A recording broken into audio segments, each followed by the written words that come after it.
नमस्कार। जनता की बात कार्यक्रम में आप सभी का हार्दिक स्वागत है।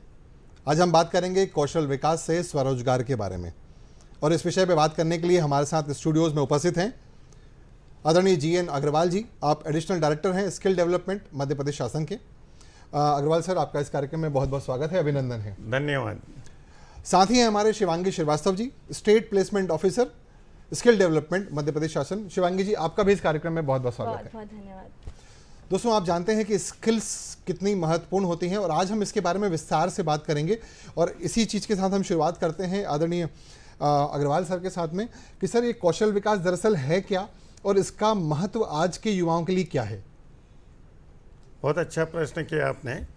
देखिए, स्किल जो कौशल है, हम अगर हमारे जीवन में हम चारों तरफ निगाह दौड़ाएं जी, चाहे वो कुकिंग हो, स्टिचिंग हो, पेंटिंग हो जी, एनीथिंग जी, जो संपादित की जाती है वो स्किल के माध्यम से होती है। इवन ड्राइविंग, जी, जब हम पहले साइकिल सीखते हैं, टू व्हीलर सीखते हैं, फिर कार सीखते हैं, जी, ये स्किल है ये। बिल्कुल। और ज्ञान मतलब जो नॉलेज है, जो हम एकेडमिक्स में पढ़ते हैं स्कूल्स में, जी, जो फर्स्ट से लेके और 12th तक हमारी स्कूलिंग, और फिर हम हायर एजुकेशन, जी, तो जो क्लासरूम में दिया जाता है, लैब में दिया जाता है, वो ज्ञान है। और जो वर्कशॉप में किया जाता है, जो ऑन द जॉब किया जाता है, जी, जिसकी प्रैक्टिस की जाती है बार बार, जी, वो स्किल है। जी, तो स्किल मैं ये समझता हूँ कि आज का जो भी युवा हैं, अगर वो स्किल का महत्व समझें, जी, क्योंकि जिसके पास स्किल है, कौशल है, हुनर है, वो अपनी जीविकोपार्जन बहुत आसानी से कर सकता है। जी, क्योंकि देखिए, एक तो स्किल हर कोई आसानी से सीख नहीं सकता है, उसके लिए आपको ट्रेनिंग लेना पड़ती है, बहुत ज़्यादा अभ्यास करना पड़ता है, जी, और वो आपकी खुद की है। जी, जैसे नॉलेज तो ट्रांसफ़र होता है, किंतु स्किल ट्रांसफ़र नहीं होती है, वो तो स्किल सीखने वाले को खुद सीखना पड़ती है। जी, अगर स्किल ट्रांसफ़र होती तो आज सभी हमारे यहाँ सचिन तेंदुलकर बन जाते हैं, सुनील गावस्कर बन जाते हैं, या जो जितने भी बड़े प्लेयर्स हैं, एथलेटिक्स हैं, क्योंकि ये बहुत प्रैक्टिस से आती है। जी, जी। मित्रों, इससे पहले कि मैं अपने अगले प्रश्न पर जाऊं, मैं आपको बताऊंगा कि आप देख रहे हैं एक सजीव फोन इन कार्यक्रम, जिसमें नीचे दिए गए नंबरों पर कॉल करके आप हमारे विशेषज्ञों आदरणीय अग्रवाल जी एवं शिवांगी श्रीवास्तव मैम से अपने सवालों के जवाब पूछ सकते हैं। सर, आपने बहुत अच्छी बात बताई कि स्किल यानी कोई भी कार्य कर पाना, और उसको अभ्यास उसके लिए निश्चित रूप से लगता है। तो शासन की क्या क्या योजनाएं हैं, किस तरीके से वो जनमानस को, युवाओं को स्किल्स के माध्यम से सपोर्ट करना चाहती है? जी, देखिए, आजकल कौशल विकास के लिए केंद्र शासन, राज्य शासन जी, सभी बहुत प्रयास कर रहे हैं। जी, और आपने ITI का नाम सुना होगा। जी सर। ITI 1950 से हमारे देश में चल रहे हैं, जी, जो उद्योगों की मांग की पूर्ति करने के लिए शुरू किए गए थे। जी, तो जो स्किल डेवलपमेंट है, वो उसको दो कैटेगरी में बांटा गया है, एक लॉन्ग टर्म, एक शॉर्ट टर्म। जी, तो जो ITI के माध्यम से जो ट्रेनिंग होती है, उसमें 1 वर्षीय और 2 वर्षीय कोर्स होते हैं। और जो शॉर्ट टर्म ट्रेनिंग है, आपने प्रधानमंत्री कौशल विकास योजना का नाम सुना जी, होगा, नेशनल स्किल डेवलपमेंट कॉरपोरेशन का सुना होगा। जी, और स्टेट में, जैसे मध्य प्रदेश में Madhya Pradesh state skill development and employment generation board है, जी, MPSSD EGB, ये इनको स्टेट स्किल डेवलपमेंट मिशन बोलते हैं। और तो स्किल डेवलपमेंट के लिए नेशनल लेवल पे एक बॉडी है, NSDC, जी, और स्टेट्स में SSDM है, उनके डिफरेंट नाम हैं। जी, तो इनके माध्यम से युवाओं को स्किल दी जाती है। और जो शॉर्ट टर्म स्किल है, ये बिल्कुल निःशुल्क होती है। इसके लिए जैसे हमारे स्टेट्स के mpskills.gov.in एक पोर्टल है, जी, तो उस पर अगर जब MP के कोई प्रोग्राम चलते हैं स्किल डेवलपमेंट के, तो उस वेबसाइट पे रजिस्ट्रेशन करके जो भी युवा हैं, उसमें अपना रजिस्ट्रेशन करके उसमें कोर्स सिलेक्ट कर सकते हैं, सेंटर सिलेक्ट कर सकते हैं। इसी तरह जो सेंट्रल गवर्नमेंट की स्कीम्स हैं, DDU-GKY है, PMKVY है, तो इनके लिए भी पोर्टल्स हैं, जैसे स्किल इंडिया पोर्टल है, जी, उस पर कोई भी युवा अपना स्किल जो प्राप्त करना चाहता है, वो रजिस्ट्रेशन करके और किस स्किल में वो सीखना चाहता है और कहाँ किस सेंटर पे सीखना चाहता है वो चयन कर सकता है। जी मित्रों, कितनी अच्छी बात अभी अग्रवाल सर ने बताई हमें कि हम शिक्षा जो भी ले रहे हों उससे जुड़ी हुई या उसके अलावा कोई स्किल अगर हम अर्जित करना चाहते हैं, हासिल करना चाहते हैं, तो इस पूरे कार्यक्रम के दौरान नीचे दी जा रही वेबसाइट्स पर आप विज़िट कर सकते हैं और उसमें आप अपने आप को रजिस्टर कर सकते हैं। अब हम आते हैं शिवांगी श्रीवास्तव मैम की तरफ और हम पूछना चाहते हैं कि शिक्षा को प्राप्त करने के बाद या स्किल के विभिन्न कोर्सेज को करने के बाद हमारे पास में ऑप्शन होते हैं कि हम रोजगार के लिए जाएं, स्वरोजगार के लिए जाएं और एक उद्यमिता एक अगला ऑप्शन होता है। तो किस किस प्रकार से इसके अवसर उपलब्ध होते हैं छात्र छात्राओं के लिए? जी बिल्कुल, देखिए मैं अगर आपसे ये कहूँ कि जो हमारा विभाग है शिक्षा कौशल विकास संचालनालय, तो हमारे विभाग का मेन उद्देश्य ही ये है कि हम अपने उम्मीदवारों या प्रशिक्षणार्थियों के स्किल को एनहांस करें और उन्हें इस काबिल बना सकें कि वो अपने जीवन में एक अच्छा रोज़गार प्राप्त करके एक अच्छा जीवन यापन कर सकें। तो इसके लिए रोज़गार, स्वरोज़गार और उद्यमिता के लिए बहुत सारे अवसर सरकार की तरफ से हैं, प्लस हमारे विभाग की तरफ से भी बहुत सारी योजनाएं हैं। सबसे पहले मैं आपको बताना चाहती हूँ कि हमारे विभाग की तरफ से रोज़गार के लिए क्या सुविधाएं हैं। जी। तो हमारे विभाग में स्टेट लेवल पे, रीजनल लेवल पे और डिस्ट्रिक्ट लेवल पे स्टेट प्लेसमेंट सेल्स बने हुए हैं और हर प्लेसमेंट सेल में, हर लेवल पे, हर ज़िले में एक ट्रेनिंग एंड प्लेसमेंट ऑफिसर, जिनको हम TPO भी कहते हैं, वो नियुक्त हैं। तो इन TPOs जो हैं, इनका काम ही ये है कि वो अपने ज़िले के आसपास के ज़िले के सभी कंपनियों के साथ समन्वय स्थापित करके अपने प्रशिक्षणार्थियों को रोज़गार उपलब्ध कराएं। अब बात आती है कि वो ये सब कैसे करते हैं। तो इसमें कुछ चरण होते हैं। जैसे हर ज़िले में जो TPO हैं वो उस ज़िले के रोज़गार विभाग और वहाँ के उद्योग निगम उनके साथ मिलकर रोज़गार मेलों का आयोजन कराते हैं। अच्छा। तो रोज़गार मेले जब आयोजित होते हैं, उन रोज़गार मेलों में बहुत सारी मल्टीपल कंपनीज आती हैं और उन कंपनीज की जो रिक्वायरमेंट होती है उनके अकॉर्डिंग उस ज़िले या उसके आसपास के ज़िलों से बच्चे आते हैं। तो मल्टीपल प्लेसमेंट ड्राइव होते हैं रोज़गार मेलों में। तो उन रोज़गार मेलों में एक बड़े लेवल पे बच्चों का प्लेसमेंट होता है। एक तो ये चीज़ है। रोज़गार, इसके लिए एक अपना मध्य प्रदेश सरकार का एक पोर्टल भी है जिसकी लिंक फ्लैश होगी स्क्रीन पे, mprozgar.gov.in। इस पोर्टल पे क्या सुविधा है कि ज़िले के जो भी युवा हैं वो इस पोर्टल पे अपना पंजीयन कर सकते हैं। जिस भी क्षेत्र में वो रुचि रखते हैं या जिस क्षेत्र में वो नौकरी चाहते हैं या उनकी स्किल जिस क्षेत्र में है वो उस क्षेत्र के लिए रजिस्ट्रेशन कर सकते हैं। प्लस उसी ज़िले में जो कंपनीज़ हैं उनकी जो भी रिक्वायरमेंट हैं जिस ट्रेड में, जिस क्षेत्र में, उस क्षेत्र में वो जॉब क्रिएट कर सकते हैं। तो ये एक ऐसा प्लेटफॉर्म है जहाँ पे जो जॉब सीकर हैं उनको नौकरी मिल जाती है, प्लस जो कंपनीज़ हैं जिनको एम्प्लॉयर्स की ज़रूरत है उनको वो एम्प्लॉयर्स मिल जाते हैं। तो पहला चरण तो ये है कि बड़े लेवल पे रोज़गार मेले आयोजित होते हैं। दूसरी चीज़ है कि हमारे ट्रेनिंग एंड प्लेसमेंट ऑफिसर्स, चूँकि मैंने आपको बताया कि वो पहले से ही इन सारी कंपनियों के साथ जुड़े होते हैं, तो कुछ कंपनीज डायरेक्ट हमारी ITIs में आके प्लेसमेंट ड्राइव कराती हैं। अच्छा, जब बच्चा फाइनल मतलब हाँ बिल्कुल। देखिए, बच्चा पास आउट हो जाता है तो ऐसा नहीं है कि बच्चा पास आउट हुआ और हमारा कनेक्शन उससे टूट गया। हाँ, बच्चे हमारे साथ लगातार कम्युनिकेशन में रहते हैं, वो क्या कर रहे हैं उनका फॉलोअप भी समय समय पे लिया जाता है। यही काम है TPOs का। मतलब अगर ITI करने के दौरान उनका प्लेसमेंट हो गया तो बहुत अच्छी बात है। अदरवाइज ऑफ कैंपस अपॉर्चुनिटीज यानी कि उनके खत्म कर लेने के बाद भी वो उनके लिए लगातार उपलब्ध रहती है। हाँ बिल्कुल। तो जो इंडिविजुअल कंपनीज ITI कैंपस में आके प्लेसमेंट ड्राइव कराती हैं उसमें डायरेक्टली हमारे बच्चे प्लेस्ड होते हैं।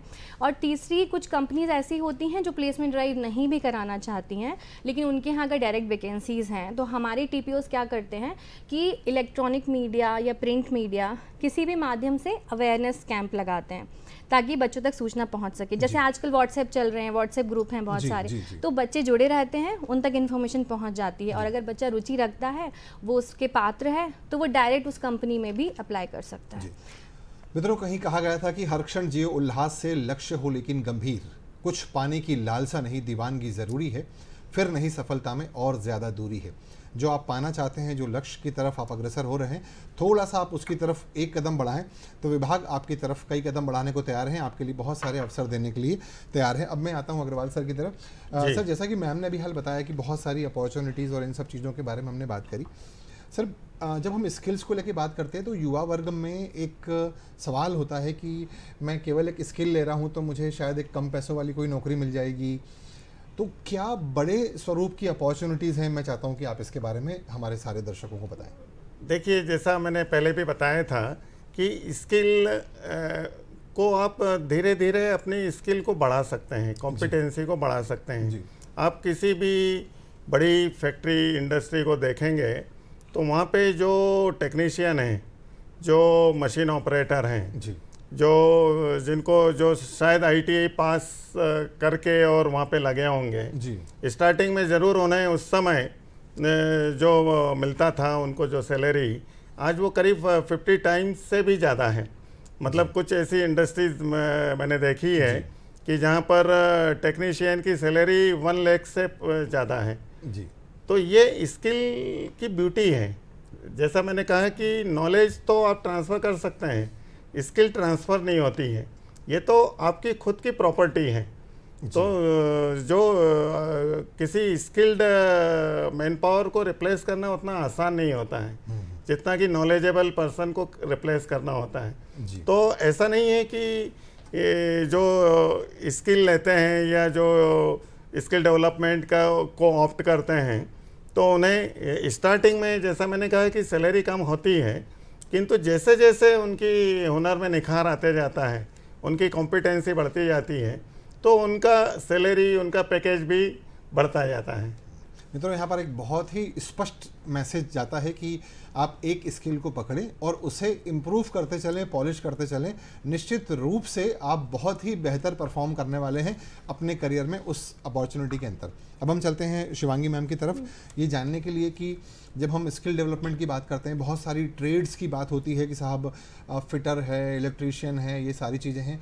बेटियों के लिए स्किल्स को लेके क्या है, हमारी बच्चियों के लिए, लड़कियों के लिए क्या है और उनके लिए अपॉर्चुनिटीज़ के अवसर किस तरीके के? जी, देखिए, मेरा ऐसा मानना है कि अब वो ज़माना या समय आ गया है जब पर्टिकुलरली महिलाओं या लड़कियों के लिए कोई स्किल स्पेशल नहीं है। लड़कियां हर क्षेत्र में हैं, चाहे वो डिफेंस हो, नेवी हो, आर्मी हो। ऐसे ही अगर हम स्किल डेवलपमेंट की बात करें, पहले जब ITI में एडमिशन होते थे और जब लड़कियां एडमिशन के लिए आती थी तो हमको वो ऑप्ट करती थी जनरली स्विंग टेक्नोलॉजी या फिर कंप्यूटर्स या फिर ब्यूटी पार्लर का कोर्स।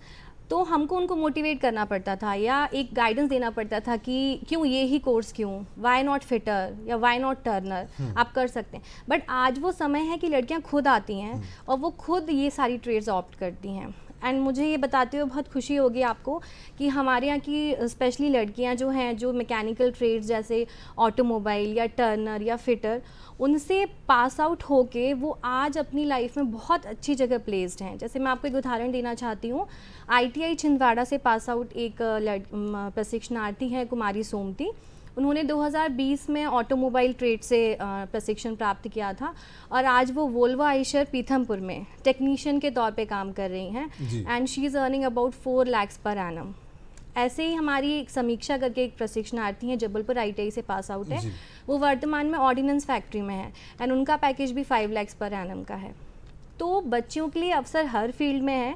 ये मैं मानती हूँ कि आज भी कई लड़कियाँ like beauty parlour, sewing technology, इन सब में ज़्यादा एडमिशन लेती हैं, but they are doing pretty well in mechanical trades also. यहाँ पर मैं एक बात उद्धृत करना चाहता हूँ कि कॉर्पोरेट ट्रेनिंग के दौरान मैंने भी पाया कि इलेक्ट्रिकल और मैकेनिकल जैसी विधाओं की कंपनियां हैं, वो बड़े प्राउड के साथ अपनी वेबसाइट पे लिखती हैं कि हमारे यहाँ 50% से ज़्यादा एम्प्लॉयज़ जो हैं वो लेडीज़ हैं। बिल्कुल सर। तो ये अपॉर्चुनिटीज़ आपके लिए इक्वल खुली हुई हैं। शिवांगी मैम ने बहुत अच्छे से बताया। अब मैं आता हूँ अग्रवाल सर की तरफ कि सर, नर्मदापुरम से हेमराज जी फ़ोन पे है। हेमराज जी नमस्कार। नमस्कार सर।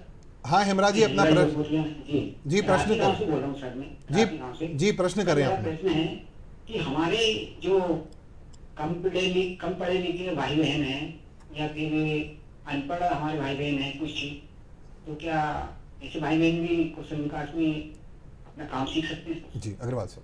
हाँ बिल्कुल, मैं बताना चाहूँगा कि हमारी मध्य प्रदेश सरकार ने और केंद्र सरकार ने ये व्यवस्था की हुई है कि चाहे कोई पढ़ा लिखा ना भी हो या कम पढ़ा लिखा हो तो भी वो अपनी रुचि का एक कौशल प्राप्त कर सकता है। जो स्किल इंडिया कार्यक्रम है उसके तहत वो जैसे मैंने बताया था कि एक स्किल इंडिया पोर्टल है और हमारे मध्य प्रदेश का mp-skill.gov.in पोर्टल है, तो यहाँ पर जाकर आप रजिस्ट्रेशन कर सकते हैं और अपनी क्वालिफ़िकेशन के हिसाब से जो कोर्सेस हैं उनका चयन कर सकते हैं और अपनी सुविधा के अनुसार जो ट्रेनिंग के सेंटर हैं वो भी आप चयन कर सकते हैं। तो बिल्कुल जो आपका प्रश्न है, आप कम पढ़े लिखे भी कौशल प्राप्त कर सकते हैं। तो बाकी लोगों से भी निवेदन है कि हेमराज जी की तरह वे भी नीचे दिए गए नंबर्स पर कॉल करके हमारे विशेषज्ञों से बात कर सकते हैं। धन्यवाद। अग्रवाल सर, मैं इस प्रश्न की तरफ आ रहा था कि जो कॉमन स्टूडेंट्स हैं उसमें से कौन कौन से किस एज ग्रुप के बच्चे, क्या बेसिक मिनिमम क्राइटेरिया है क्वालिफिकेशन का आईआईटीज़ में एडमिशन के लिए, कुछ परसेंटेज का क्राइटेरिया है या विषय का क्राइटेरिया है, कौन कौन आईआईटी में एडमिशन ले सकते हैं और उसकी प्रक्रिया क्या होगी? जी आईटीआई में एडमिशन के लिए एक तो हमारे जितने भी आईटीआई के कोर्सेस हैं जी उसमें 90% कोर्सेज 10th पास क्वालिफिकेशन वालों बच्चों के लिए हैं जी और कुछ कोर्सेज हैं जिसमें 8th पास बच्चे भी अप्लाई कर सकते हैं जी। इसके लिए हम मई के महीने में हमारे विज्ञापन और एडवर्टीजमेंट दे के हम ऑनलाइन एप्लीकेशंस बुलवाते हैं और उसमें जो आवेदक हैं, जो बच्चे हैं, उसमें वो चाहे जितनी ट्रेड लिख सकते हैं, चाहे जितनी आईटीआई के नाम लिख सकते हैं। अच्छा। तो जो चयन की प्रक्रिया है वो मेरिट के आधार पे होती है। अच्छा। तो जो जैसे 10th अगर मिनिमम क्वालिफिकेशन है तो 10th की मार्कशीट के आधार पे जो प्राप्तांक है उनके उसके आधार पर मेरिट लिस्ट बनेगी और अगर वो मेरिट में आ रहे हैं तो उनका चयन हो जाता है। इसी तरह जैसे आपने महिलाओं के लिए प्रश्न किया था, तो मैं बताना चाहूँगा कि आईटीआई में सभी पाठ्यक्रमों में 30% रिजर्वेशन है महिलाओं के लिए जी। और हमारे यहाँ करीब 15 आईटीआईज़ हैं जो डेडिकेटेडली महिलाओं के लिए हैं, जहाँ केवल महिलाओं का एडमिशन होता है। तो महिलाओं के अभी वर्तमान में जो इनरोलमेंट है हमारे यहाँ आईटीआई में महिलाओं का वो करीब 20% है। अच्छा। तो ऐसा नहीं है कि महिलाएं कोई स्पेशल सेक्टर में या स्पेशल कोर्स में ही जाना चाहती हैं। ठीक है। आज की स्थिति में ऐसा कोई कोर्स नहीं है जिसमें महिलाएं ना हो। बिल्कुल। तो सभी पाठ्यक्रमों में, सारे कोर्सेज में सभी महिलाएं भी आती हैं जी। और हमारे यहाँ कई आईटीआईज़ में जो थोड़े से रिमोट एरिया में हैं तो वहाँ पे हॉस्टल की भी सुविधा है। तो कोई अगर चाहे तो मतलब जो जिनके नज़दीक अगर आईटीआई नहीं है, वैसे तो हमारी 262 आईटीआई हैं पूरे एमपी में जी। ऑलमोस्ट 20-25 ब्लॉक को छोड़ के सभी जगह आईटीआई है। तो अपनी पास की आईटीआई में वो अपना प्रशिक्षण प्राप्त कर सकते हैं। जी। शिवांगी जी, हमने बात की कि प्लेसमेंट को लेके, तो हमने बात की कि चलो हम टीपीओज हैं उसको सपोर्ट करते हैं। अब सवाल आया कि स्वरोजगार करने का। जी बिल्कुल।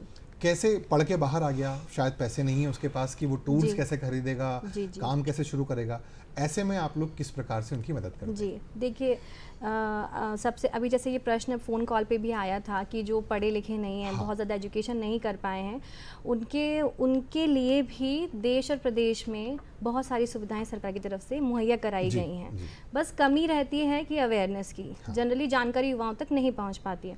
तो आपके चैनल के माध्यम से सबसे पहले मैं बताना चाहूँगी कि कोई भी युवा अगर कम पढ़ा लिखा है या पूर्ण तरह शिक्षित नहीं भी है, उसके लिए मध्य प्रदेश सरकार की एक मुख्य योजना है, मुख्यमंत्री उद्यम क्रांति योजना। जी। ये योजना 2022 जनवरी में अपने मध्य प्रदेश में लागू हुई थी।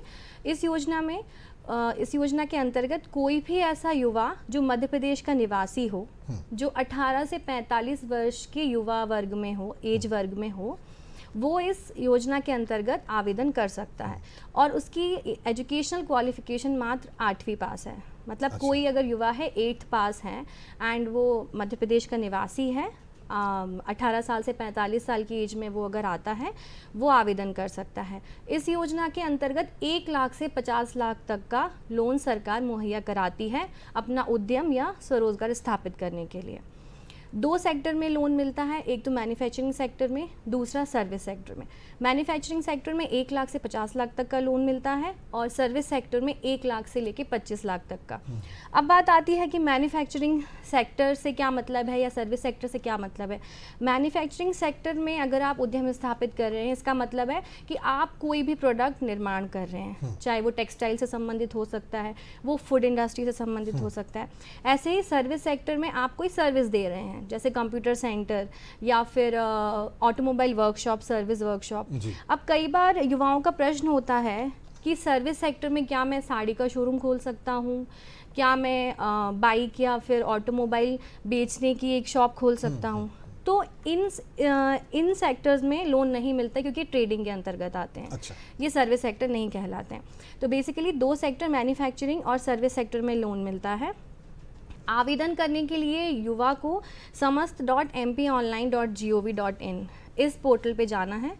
वहाँ पे वो आवेदन करेंगे, जो भी उनकी डिटेल्स हैं वहाँ वो फिल करेंगे। आवेदन जैसे ही सबमिट होगा, एक और बात मैं बताना चाहती हूँ, इस योजना के अंतर्गत लोन 3 से 7 साल के लिए मिलता है। जी, ठीक है।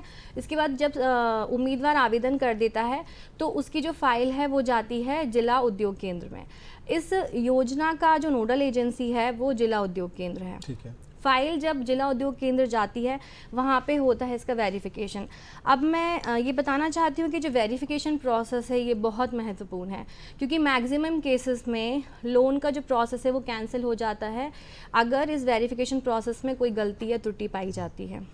क्या होता है कि जिला उद्योग केंद्र में वहाँ के लोगों को ये सुनिश्चित करना बहुत ज़रूरी होता है कि जो उम्मीदवार उद्यम स्थापित कर रहा है उसके पीछे उसकी ज़रूरत का ये विषय है या उसके आकर्षण का ये विषय है। जनरली क्या होता है कि युवा या कोई भी सब्सिडी से ज़्यादा अट्रैक्टेड फील करते हैं, वो सब्सिडी की तरफ ज़्यादा आकर्षित होते हैं, बजाय इसके कि इसके पीछे उनका उद्देश्य उद्यम से रिलेटेड है।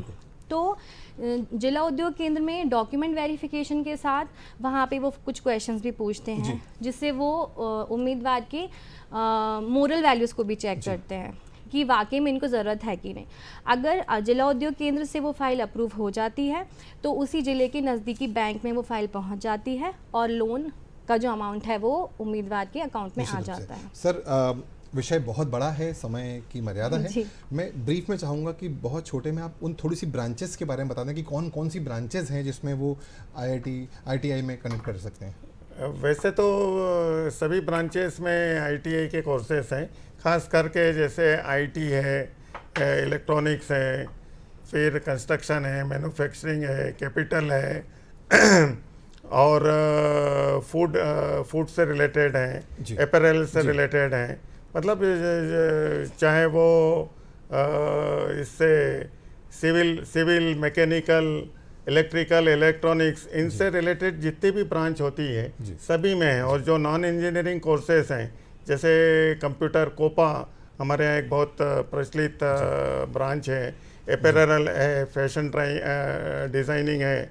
उसके बाद अभी जो न्यू एज कोर्सेस आ गए हैं जैसे IoT smart city, IoT smart agriculture, IoT smart health care, drone technology, robotics, तो इससे रिलेटेड भी तो मित्रों आपने देखा कि कितना बड़ा पैनोरामा है, कितनी सारी फील्ड्स हैं जहां पर आप ITI के थ्रू कनेक्ट कर सकते हैं। तो आप अपने नज़दीकी ITI से संपर्क कर सकते हैं और उन स्किल्स को चुन सकते हैं जिसमें आपकी रुचि है और आपको पसंद है। मैं इस कार्यक्रम में आने के लिए और विशेष जानकारियां शेयर करने के लिए आदरणीय GN अग्रवाल साहब का और शिवांगी श्रीवास्तव जी का बहुत बहुत धन्यवाद देता हूं कि आप आए। और मित्रों, जनता की बात में पुनः आपसे बात होगी फिर किसी खास विषय के साथ। तब तक के लिए आज्ञा दीजिए। नमस्कार।